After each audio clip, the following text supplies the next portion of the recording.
All right, welcome back. Let me see here. Basically, I just wanted to shoot a video just to cover, this has been done like 1,000 times on YouTube, and everybody's process is usually about the same. But, when I get back from the range, then I always have, dirty brass. This is 243 that we were basically doing load development on my son's deer hunting rifle. So when I come back from the range, I'll come back with a bag full of brass. I like this Frankford Arsenal as far as cleaning the brass. It has the steel pins inside. It does a really good job. It's one of those things I can put them in there and tumble with some, a lot of people use Lemmy Shine. Lately I did use Dawn for a little while, but lately I've just been buying these brass cleaning packs by Frankford Arsenal as well. They're not overly expensive and kind of like, just like you'd use a Tide Pod, throw that in there and it's all in one and ready to go.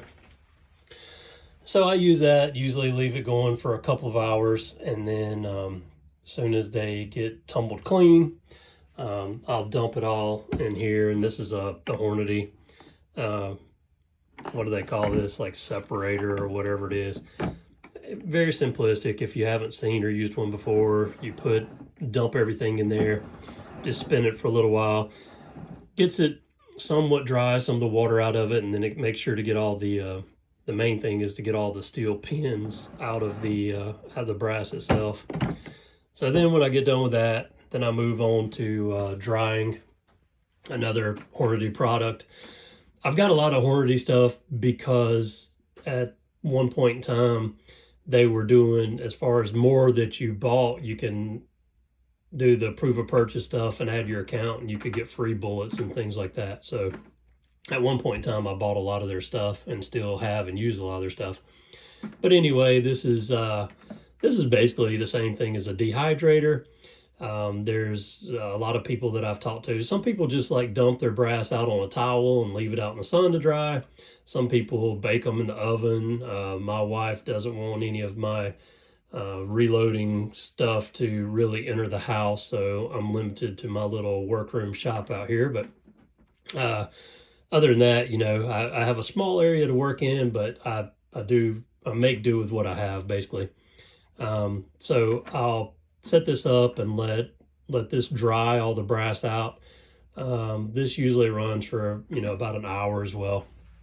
And then finally, when it's done, then I'll take them over here to this Frankford Arsenal Case Prep Center, I think is what it's called. And basically, I'll just go ahead and chamfer and deburr, and then just kind of knock off loose brass out of the neck or throat. And after that, I basically put it in a container with the rest of them and have them ready to reload at that point. You can see kind of around my shop area, like cleaning, and then I've got boxes of loaded various ammos already done. I apologize, like my whole shop, I call this my reloading room and tool room, but it always kind of stays a mess.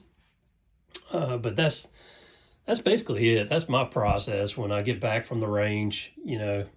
As far as just cleaning my brass up, I just go ahead and go through that process and get it done, and then get the brass added into a bin and ready to reload for next time. I'll do a video later, and like I said, I'm gonna try to just keep making as many videos as I can and document all of my processes and things that I do. So next I'll kind of show you the next step, what I do, with the brass from there, and actually the reloading process that I use. I'm not going to show you all of this process. I mean, I think that's kind of pointless, but you got a lot of different options. A lot of people, instead of doing the wet tumbling, they'll do the dry tumblers. I started out with one of those, and they work well. I think this does a little bit better for me. It's just my opinion. I like this route a little bit better.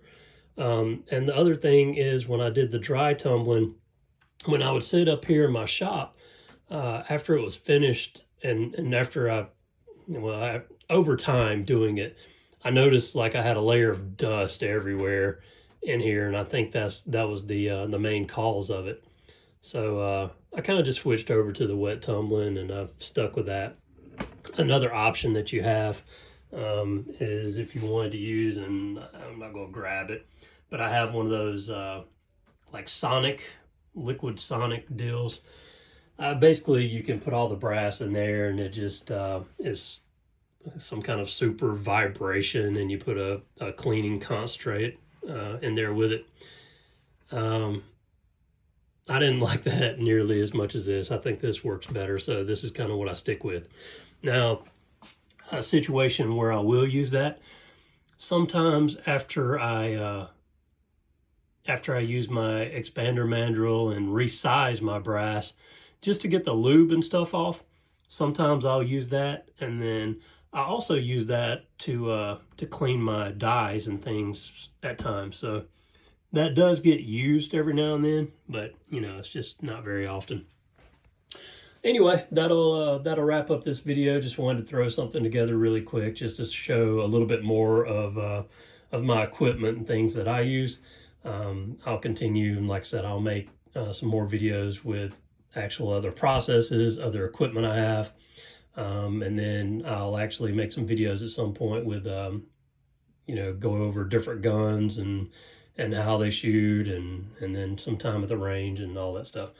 So I do, you know, as I continue on, I guess, in this journey, I'm kind of using YouTube to document everything that I do, and maybe it'll be beneficial to some people, I hope. But you know, anytime you have any questions or comments, or you'd like to see anything in more detail or how it works, then just let me know, and I'll be glad to put that together. Thanks for watching.